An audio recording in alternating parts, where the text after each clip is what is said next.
नमस्कार सभी मेरे प्यारे दोस्तों। आज का पॉइंट है बड़ी उम्मीदें।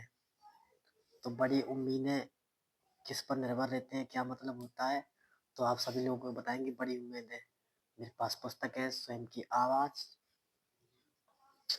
थोड़ी ये वीडियो लॉन्ग हो जाएगी क्योंकि ये थोड़ा बड़ा पार्ट है, तो सभी लोग ध्यान ध्यान देना। बड़ी उम्मीदें एक तरह से कठिन समय के द्वारा हम यह देखकर अपनी मदद कर सकते हैं कि अपेक्षाएं हमारे अनुभव को कैसे आकार दे रही हैं। समय चाहे अच्छा हो या बुरा, हर दिन से मेरी उम्मीदें होती हैं। बिल्कुल, उम्मीदें सबके में होती हैं, क्योंकि अच्छा समय चल रहा हो या बुरा समय चल रहा हो। मुझे अपनी अलार्म घड़ी से उम्मीदें हैं। मुझे अपनी नम नमकदानी से उम्मीद है कि जब मैं उसे उठाऊंगा तो उसमें नमक होगा। उम्मीद रखना ठीक है जब तक हम यह समझते हैं कि उम्मीद हमेशा पूरी नहीं होगी। जैसा कि बॉक्सर पाम टाइसन ने बड़े स्पष्ट रूप से कहा, हर किसी के पास एक योजना होती है जब तक किसी उसे मुंह से घूंसा नहीं लग जाता। तो सभी लोग समझना, जो मैं पढ़ रहा हूँ, मेरे पास पुस्तक है स्वयं की आवाज। डर या कल्पना से विचलित होने की बजाय जीवन को उसी रूप में स्वीकार करने के लिए साहस की आवश्यकता होती है।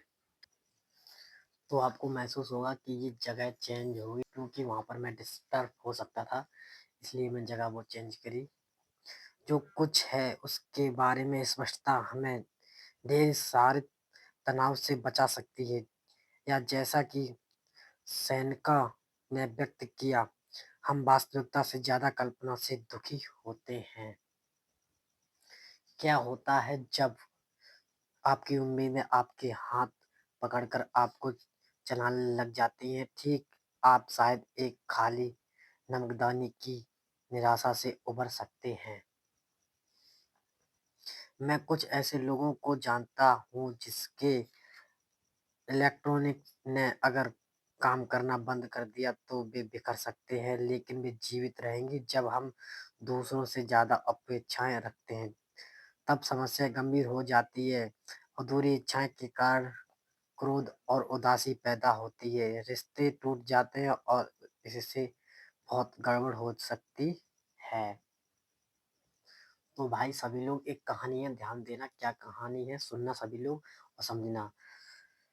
एक बार एक जवान किसान था जिससे हर हफ्ते अपनी उपज उपज के भारी थैलों को हाथ में उठाकर बाजार तक ले जाना पड़ता था।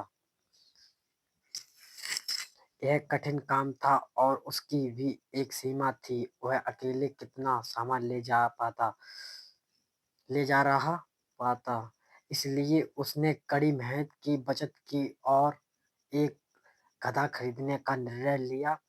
उसकी पत्नी उससे सहमत थी। उसने कहा कि उसे गाय की जरूरत है, क्योंकि गाय उसे दूध और मक्खन देगी।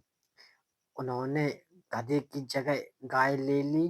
भारी बैग ले जाने का वह दुख कम नहीं हुआ, लेकिन वह फिर भी कड़ी मेहनत करता रहा जब तक कि उसके पास एक गधा खरीदने के लिए फिर से पर्याप्त पैसे नहीं हो गया।